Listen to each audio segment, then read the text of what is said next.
2022년 5월 2일 오늘 새벽 말씀은 고린도전서 1장 10절부터 17절의 말씀입니다. 형제들아, 내가 우리 주 예수 그리스도의 이름으로 너희를 권하노니 모두가 같은 말을 하고 너희 가운데 분쟁이 없이 같은 마음과 같은 뜻으로 온전히 합하라. 내 형제들아, 글로에의 지편으로 너희에 대한 말이 내게 들리니 곧 너희 가운데 분쟁이 있다는 것이라. 내가 이것을 말하거니와 너희가 각각 이르되 나는 바울에게, 나는 아볼로에게, 나는 게바에게, 나는 그리스도에게 속한 자라 한다는 것이니 그리스도께서 어찌 나뉘었느냐? 바울이 너희를 위하여 십자가에 못 박혔으며 바울의 이름으로 너희가 세례를 받았느냐? 나는 그리스도와 가이오 외에는 너희 중 아무에게도 내가 세례를 베풀지 아니한 것을 감사하노니 이는 아무도 나의 이름으로 세례를 받았다 말하지 못하게 하려 함이라. 내가 또한 스데바나 집 사람에게 세례를 베풀었고 그 외에는 다른 누구에게 세례를 베풀었는지 알지 못하노라. 그리스도께서 나를 보내심은 세례를 베풀게 하려 하심이 아니요 오직 복음을 전하게 하려 하심이로되 말의 지혜로 하지 아니함은 그리스도의 십자가가 헛되지 않게 하려 함이라. 우리는 하루를 시작하기 위해서 일어나서 씻고 거울도 보고 하면서 자신을 단장합니다. 눈곱이 잘 떼어졌나?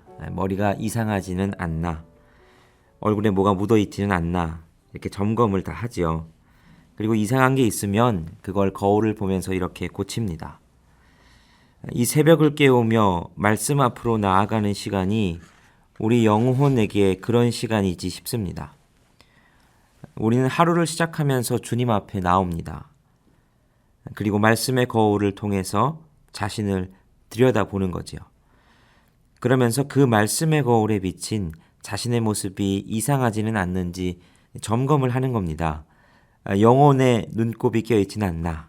우리 영혼에 뭔가 때가 묻어있지는 않나? 하고 말이죠. 우리의 새벽이 그런 시간이 되기를 바랍니다. 오늘도 말씀의 거울에 우리를 잘 한번 비춰보시지요. 이 시대 우리 대한민국의 가장 큰 문제이자 과제는 갈등, 그리고 그 갈등으로 말미암는 분열이다라고 생각을 합니다. 물론 역사는 계속해서 반복을 거듭하는 것이기에 이전에도 이런 반목과 갈등들이 있었겠지만 이전에도 정말 이만큼의 분열이 있었을까? 어떤 계층이 나누어졌을 수는 있겠지만 온 나라가 이렇게 분열된 적이 있었을까 싶을 정도로 많은 주제들을 가지고 나라가 사분오열이 되어 있습니다. 남과 북이 분단된 지가 이제 70년이 가까이 되었죠. 뿐만 아니라 동과 서의 지역 감정이 이미 오래 묵어 있고 세대 간의 갈등도 이미 오래되었습니다. 그런데 이뿐만 아니라 요즘에는 남녀 간의 갈등, 장애인과 비장애인의 갈등, 정치적 신념에 따른 갈등이 도를 넘는 수준으로 진행되고 있지 않나 하는 우려를 하게 됩니다. 이러한 갈등과 그것으로 말미암는 분열, 이게 세상만이 아니라 교회도 마찬가지다 하는 게 더 큰 걱정입니다. 아니, 오히려 교회가 더하면 더했지 결코 덜하지 않는 것 같다라는 생각까지도 듭니다. 정치적 신념으로, 의견의 차이로, 리더십의 세대 교체로 또는 신앙의 색깔 차이로 많은 교회들이 여러 이유로 분열하고 아파하고 있습니다. 그러므로 어느 때보다 기도해야 할 때입니다. 사단의 전략이 빤히 보이는데 그게 잘 멈춰지지가 않습니다. 사단은 분열하게 하는 영이지요. 하나 되지 못하게 하고 서로 상처 주고 싸우게 하고 하나님 나라를 꿈꾸는 게 아니라 내가 원하는 나라를 만들어가게 하는 영이 사단입니다. 그런데 그것을 모르는 사람은 없을 것인데 그게 잘 멈춰지지가 않습니다. 이게 오늘 우리의 위기입니다. 그래서 우리가 더 기도해야 할 때인 것 같습니다. 오늘 말씀은 그런 우리들의 모습을 비추어 볼 수 있는 거울이 되어주지 않나 싶습니다. 5월부터 우리는 고린도 전서를 보게 됩니다. 고린도 전서는 바울이 고린도 교회에 여러 문제들이 있다는 것을 듣고 그 문제들에 대한 가르침을 적어 보낸 편지입니다. 사실 고린도 교회는 바울이 굉장히 공을 들였던 교회지요. 바울이 이제 2차 전도 여행을 할 때 무려 1년 반 정도를 고린도에 머물며 교회를 세웠습니다. 그리고 고린도 교회는 많은 은사자들도 있었던 것 같습니다. 많은 좋은 달란트와 자원들도 가지고 있었던 좋은 교회였던 것 같습니다. 그런데 시간이 지나며 여러 문제들이 발생을 하지요. 굉장히 부유한 도시 속에서 많은 부유한 사람들도 있었을 것이고 이렇게 저렇게 제주도 많은 사람들이 있었을 것인데 그 사람들이 모여서 신앙생활을 하다 보니 수많은 문제들이 발생을 했습니다. 그래서 고린도전서를 읽다 보면 은사 활용에 대한 문제, 성만찬의 문제, 결혼의 문제, 부활에 대한 문제 등 여러 문제가 있다는 것을 알게 되고 그 중에서 가장 먼저 다루어지고 있는 문제가 바로 오늘 우리가 다루게 되는 교회가 분열되어서 분쟁하고 있는 문제입니다. 자, 10절과 11절에 보면 각각 분쟁이란 단어가 등장합니다. 10절에 나오는 분쟁이란 단어는 헬라어로 스키스마타라는 단어입니다. 이거는 뜻이 이제 찢다, 나누다, 가르다 뭐 이런 뜻인데 분열의 의미로 주로 쓰이죠. 11절에 나오는 분쟁이라는 단어는 헬라어로 에리데스라는 단어입니다. 이건 다툼, 투쟁, 논쟁이라는 의미입니다. 그러니까 10절과 11절을 종합해 보면 분열로 말미암는 다툼, 분쟁이 있었다는 것이 지금 알 수 있는 사실이죠. 그리고 그 분열로 말미암은 다툼은 구체적인 내용이 12절에 언급이 됩니다. 12절을 보면 내가 이것을 말하거니와 너희가 각각 이르되 나는 바울에게, 나는 아볼로에게, 나는 게바에게, 나는 그리스도에게 속한 자라 한다는 것이니. 분쟁의 내용은 다른 것이 아니라 교회가 여러 개의 분파로 나뉘어서 서로 다툰다는 것이었습니다.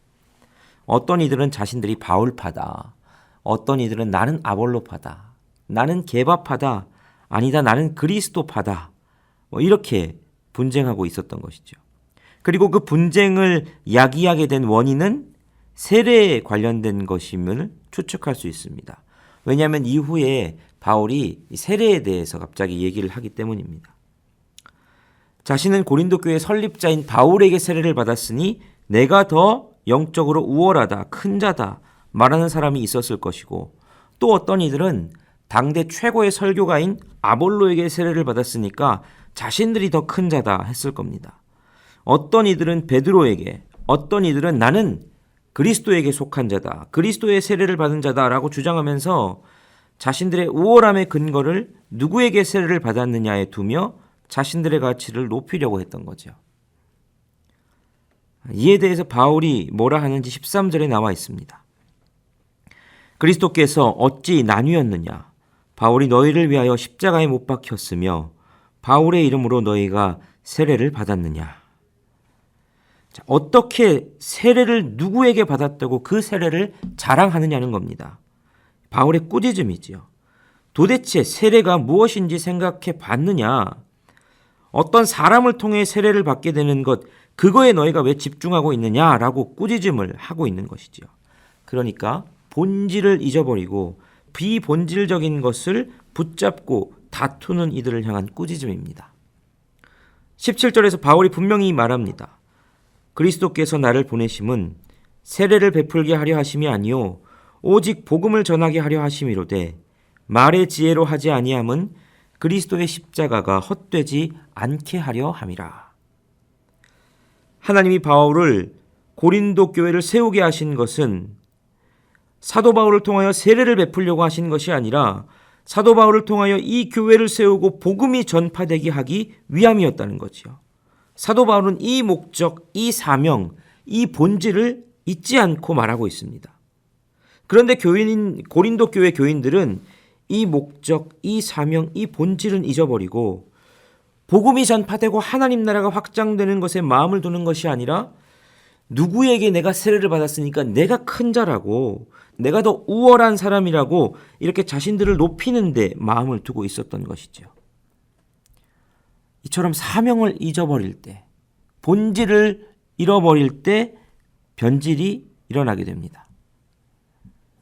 교회는 누가 더 큰지를 자랑하는 곳이 아닙니다. 교회는 얼마나 더 잘하는지를 경쟁하는 곳이 아닙니다. 교회는 누가 더 능력 있는지를 보고 열광하는 곳이 아닙니다. 우리 교회는 이런 훌륭한 목사님이 있다고, 우리 교회는 이런 훌륭한 시설이 있다고, 우리 교회는 이런 훌륭한 프로그램이 있다고 자랑하는 곳이 교회가 아닙니다.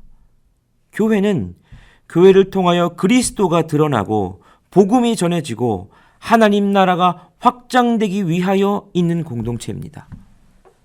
교회는 자신의 뜻을 주장하고 자신의 뜻과 다른 이들과 다툼하는 데 에너지를 쏟는 곳이 아니라 오직 하나님 나라와 복음을 위하여 사명을 감당하는 데 에너지를 쏟는 공동체여야 합니다. 그런데 그런 교회가 본질을 놓치고 사명이 아니라 자기 자신을 위하기 시작하면 타락하게 됩니다. 참 감사한 것은 우리 연동교회가 오랜 역사를 걸쳐오며 그 사명을 충실히 감당하는 공동체였고 지금도 그런 공동체라는 사실입니다. 그것을 위해 함께 애쓰는 귀한 공동체, 귀한 성도들이 있다는 것, 이것이 얼마나 감사한지 모릅니다. 그러나 여기에서 머물면 안 됩니다. 여전히 한국교회는 수많은 과제들이 남아있는 것 같습니다. 그러하기에 나만 괜찮다에 머물러서는 안 되겠지요. 한국교회의 아픔을 내 아픔으로 끌어안고 그 벽을 허물고 하나님 나라와 복음을 위한 거룩한 흐름을 만드는 사명이 우리에게 있지 않겠습니까? 오늘 하루 내 삶 가운데에 그런 흐름을 만들어내기를 원하시는 하나님의 뜻이 있음을 기억하십시오. 그리고 말씀을 거울 삼아 주님 앞에서 이 하루를 살아내므로 말미암아 하나님께서 기뻐하시는 우리의 삶이 되시기를 간절히 소원합니다. 함께 기도하겠습니다. 하나님, 사명을 잃어버릴 때, 본질을 놓칠 때 변질이 일어남을 기억합니다. 주님께서는 이 땅 가운데 오셔서 한시도 그 사명을 놓치지 않고 십자가를 향해서 뚜벅뚜벅 걸어가셨음을 기억합니다. 우리도 주님의 제자이기에 주님의 십자가 바라보고 우리의 십자가를 지고 그렇게 주님 가신 길을 뒤따를 수 있는 모든 성도들이 되게 하여 주옵소서. 자기 자신을 높이기보다 하나님을 높이고 내가 무엇을 가지고 있다 자랑하기보다 주의 복음과 하나님 나라의 확장을 위해서 그 에너지를 쏟을 수 있는 우리가 되게 하여 주옵소서.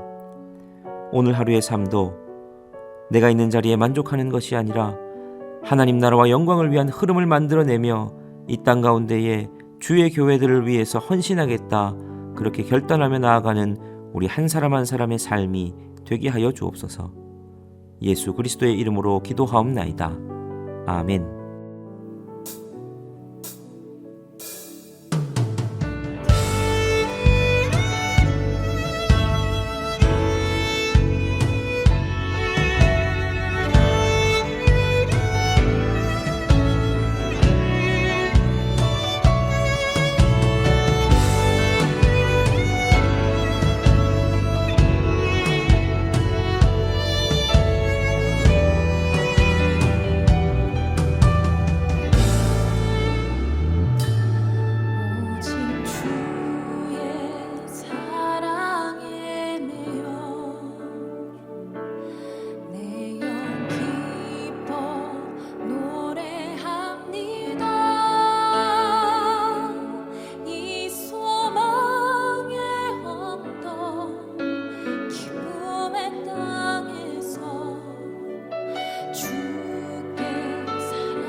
주께서 주신 모든 주께서 주신 모든 은혜 나는 말할 수 없네 내 영혼 즐거이 주 따르렵니다 주께 삶들이 한 번만 더 고백합시다. 내 영혼 즐거이 주 따르렵니다. 내 영혼 즐거이 주 따르렵니다. 주께 내 삶